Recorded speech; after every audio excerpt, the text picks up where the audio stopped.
সাধারণ হিন্দুরা তারা অবতারবাদে বিশ্বাস করে। অবতার একটা সংস্কৃত শব্দ যেটা এসেছে আউ থেকে, অর্থ নিচে, এবং ত্র অর্থ ভ্রমণ করা। তাহলে অবতার মানে নিচে আসা বা নিচে পাঠানো।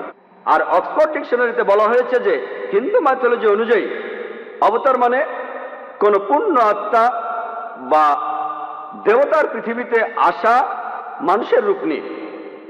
সাধারণ হিন্দুরা বিশ্বাস করে যে অবতার হলেন ঈশ্বর, যিনি মানুষের রূপ নিয়ে এই পৃথিবীতে আসেন। আর সাধারণ হিন্দুরা জানে যে মহান স্রষ্টা মানুষ হিসেবে জন্মান, অবতার হয়ে জন্মান, যাতে করে তিনি বিভিন্ন অন্যায় অবিচারের প্রতিবাদ করতে পারেন আর তার ধর্মকে তিনি রক্ষা করতে পারেন। এই পৃথিবীতে তিনি মানুষ হিসেবে নিচে এসেছেন মানুষের বিভিন্ন আইন প্রতিষ্ঠার জন্য, কি করবে আর করবে না এই নির্দেশ দেওয়ার জন্য। এই ধারণা তারা পেয়েছে আসলে ভগবত গীতার একটি অনুচ্ছেদ থেকে। 4 নম্বর অধ্যায় 7 ও 8 অনুচ্ছেদে আছে, यदा यदा हि धर्मस्य ग्लानिर्भवति भारत अभ्युत्थानं धर्मस्य तदात्मान सज्जयमेहम। এই অনুচ্ছেদটা খুবই কমন, আর এটা দেখানো হয় মহাভারত সিরিয়াল টিভিতে শুরুর আগে। এর অর্থ যখনই কোথাও ন্যায়পরায়ণতার অবক্ষয় হবে এই ভারতে এবং অন্যায় অবিচার বৃদ্ধি পাবে, আমি তখনই উপস্থিত হব। 8 নম্বর অনুচ্ছেদে আছে, ভালোকে রক্ষা করতে এবং মন্দকে ধ্বংস করতে, ন্যায়পরায়ণতাকে প্রতিষ্ঠা করতে আমি তখনই উপস্থিত হব। প্রত্যেক যুগে আমি আসি, संभवामि युगे युगे। প্রত্যেক যুগেই আমি উপস্থিত হই।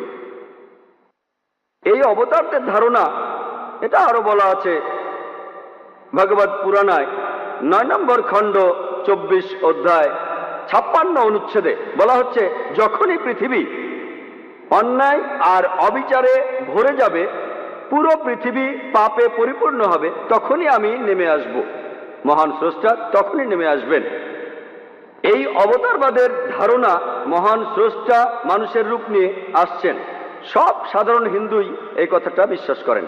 এই কথাগুলো বেদের কোথাও আপনারা খুঁজে পাবেন না। অবতারের কথা বেদের কোনো জায়গাতেই উল্লেখ করা নেই। আর বেদই হলো হিন্দু ধর্মগ্রন্থের মধ্যে সবচেয়ে পবিত্র। আর হিন্দু পণ্ডিতরা এখানে বলেন, অনেক হিন্দু পণ্ডিত বলেন যারা বেদান্তবাদী, বেদের কথাগুলোকে বিশ্বাস করেন, তারা বলেন এই সংস্কৃত শব্দ অবতার এটা আসলে মহান স্রষ্টার প্রেরিত কেউ, সৃষ্টিকর্তা পাঠিয়েছেন। এটা নিয়ে স্বয়ং সৃষ্টিকর্তাকে বোঝানো হচ্ছে না। এটা হতে পারে যে মহান স্রষ্টা কোনো মানুষকে পাঠিয়েছেন।